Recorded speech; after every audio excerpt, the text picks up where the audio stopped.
So I've traveled around a little bit, and I feel like I've gotten to know a lot of people over the years, and obviously I love being in front of groups of people sharing some of the amazing insights that I've had over a lot of years in competitive sports and teamwork and discipline and success, and probably a lot of things that you guys are looking to achieve in your career. So it's a pleasure to be with you guys. I know, what day is this out of the 4 days that you've... This is the second to the last day. Tomorrow's the last day. Okay, so one last day tomorrow. So hope you guys are doing the work and listening and paying attention. Hopefully I can provide you guys with a couple little nuggets to take with you on your own personal journeys. So first of all, it's great to have you here. Okay, I know you're humble about it, but we're honored to have you here.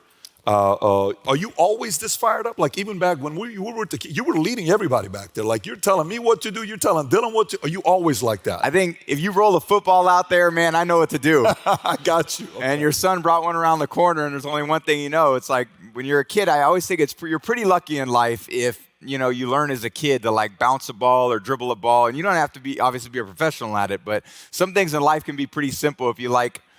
Bouncing a ball or hitting a ball or kicking a ball. And I think that's very much the way that I was, a lot like, your sons are back there, and everyone finds their own interests. I was so fortunate to find a real love for sports. And it wasn't just, hitting the ball, throwing the ball. It was the camaraderie of teammates. And there's so many things that I've learned over the years being a part of a team setting and being involved in sports and dealing with people and relationships. And yeah, it's about getting the ball in the end zone, but that's the final, step in the process. There's so many other things that lead to the camaraderie and the ability to do that more often than most other teams. So that's really where the work is. Yeah, I was watching you back there. You're telling Dylan, so Dylan, what are you going to do? Let's warm up. You're throwing the ball. Okay, what route are you going to run? Boom, hut, hike. No, step back. That's yards. We got this. Okay, why don't you play defense on him? Hey, Dad, are you going to go? You're putting everybody to work. It was interesting watching you do that, but what was that first moment for you? For these kids, they're going to be 40 years old one day saying, I freaking caught Brady's pass at 9 years old. Yeah. Life-changing for these guys. What was that moment for you when you were a kid? Yeah, that's a little bit about inspiration. And for me, I grew up very fortunate, I grew up in San Mateo, California, which was just south of San Francisco. Yeah, at a time when the San Francisco 49ers were the team in the NFL. And I grew up in a very sports-centric family. I had 3 older sisters who I always say were all better athletes than I ever was.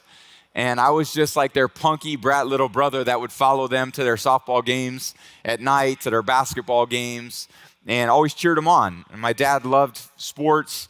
My mom loved sports. And it was just very much a part of our family. So many of the memories that I had as a kid were growing up on sports fields, going to the batting cage at night with my dad. I was the youngest of 4, so we would always sneak off to the golf course when we wanted to have some boy time. And I learned just so many lessons, I think, from those early ages, being in my own family and being with sisters that were supportive of me, my mom. And then ultimately, I grew up on a street where there were, it was just a normal street in the Bay Area. There was 60, 70 kids on the street. This is when we used to play in the street. A lot of people in here probably played in the street too, but this was go down and make a right at the fire hydrant and, go right at the white car. Oh, don't get hit by the truck coming down, and the car would come and everyone would back off. So it was just a normal way to grow up. And I think that that was just such a great way for me to grow up in the Bay Area with a love for football and a love for sports in general, but to grow up on a street where that's what we did. We played football, 2-hand touch, and in the street. We didn't have much of a front yard.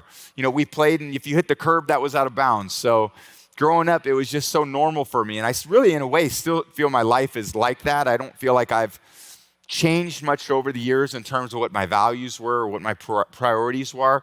I just had those inspirational moments, I'd say, from growing up in the Bay Area and idolizing Joe Montana and Steve Young, who are my sports idols. And in baseball, Barry Bonds went to my high school. He's one of the greatest baseball players of all time.